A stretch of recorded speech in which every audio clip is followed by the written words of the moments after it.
টুনি অনেক গরিব ছিল, তাই সে লোকের বাড়ি কাজ করে টাকা উপার্জন করত এবং সেই টাকা দিয়ে তার সংসার চালাতো।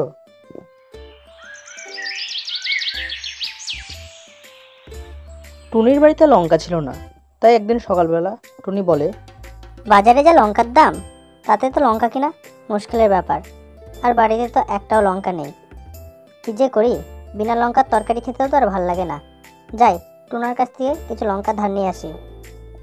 এই বলে টুনি টুনার বাড়ির সামনে চলে যায় এবং সেখানে গিয়ে টুনাকে ডাকতে থাকে যে, টুনা, টুনা, বাড়িতে আছো? ও টুনা, বাড়িতে আছো?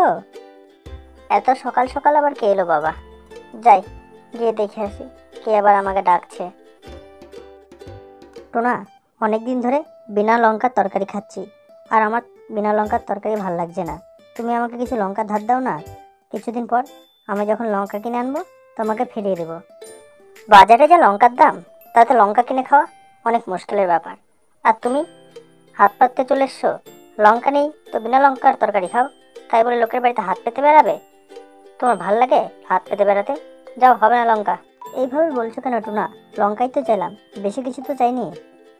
অত শত বুঝি না বাবা, যদি লঙ্কা খাওয়ার ইচ্ছা হয় নিজে কিনে খাও, আমার মাথা খারাপ করো না। যাও এখান থেকে, ভাগো। এই বলে টুনা টুনিকে তাড়িয়ে দেয় এবং টুনি মন খারাপ করে সেখান থেকে চলে যায় কালু শেঠের বাড়ির দিকে, যদি কালু শেঠ তাকে লঙ্কা দেয় তার জন্য। এবং টুনি উড়তে উড়তে কালু শেঠের বাড়ির সামনে চলে আসে এবং সেখানে এসে টুনি বলে যে, কালু দাদা, ও কালু দাদা, বাড়িতে আছো? কালু দাদা, বাড়িতে আছো কি?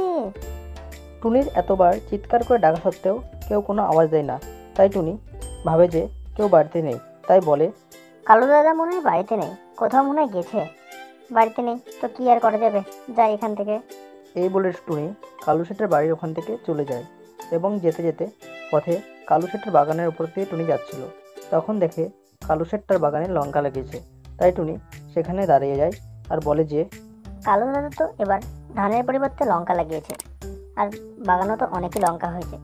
কালু দাদার বাগান থেকে আজকে লঙ্কা নিয়ে যাই এবং তরকারি রান্না করে খাই।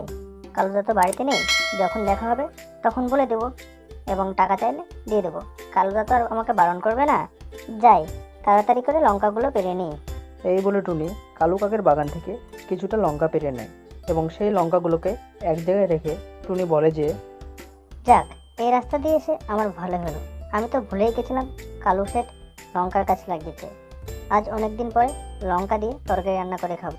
ঠিক সেই সময় কালু শেঠ তার লঙ্কার বাগানে দেখতে আসে যে লঙ্কা ঠিক আছে কি না, এবং এসে দেখে যে টুনি তার বাগান থেকে অনেকগুলো লঙ্কা পেরেছে।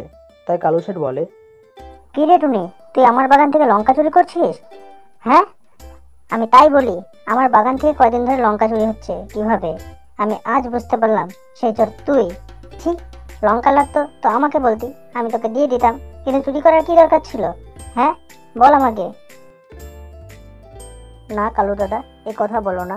আমি তোমার বাড়িতে গিয়েছিলাম লঙ্কা চাওয়ার জন্য, কিন্তু তুমি তো বাড়িতে ছিলে না। তাই আমি তোমার বাগানে এটা দিয়ে যাচ্ছিলাম আর দেখলাম অনেক লঙ্কা, তাই ভাবলাম এখান থেকে কিছু লঙ্কা পেরে নিই। আর যখন রাস্তায় তোমার সাথে দেখা হবে, আমি হয়তো তোমাকে বলে দেবো। তাই আমি এখান থেকে কিছুটা লঙ্কা পারলাম। এসব ভুলভাল কথা আমাকে বোঝাস না টুনি। আজ আমি তোকে এমন শাস্তি দেবো যাতে কোনোদিনও আমি তোকে এই লঙ্কার বাগানের আশেপাশে দেখতে না পাই। তারপরে কালু কাক তার হাতে থাকা লাঠি দিয়ে টুনিকে মারতে শুরু করে এবং কয়েকবার মারার পর টুনির মাথা ফেটে যায় এবং টুনি অজ্ঞান হয়ে যায়। তখন কালু কাক বলে, যা বাবা, টুনি তো অজ্ঞান হয়ে গেল, এখন কি হবে? যাই হোক, টুনি তো তার শাস্তি পেল। আর দ্বিতীয়বার কোনো পাখি এবং টুনি আমার বাগানে আসার আগে 10 বার ভাববে।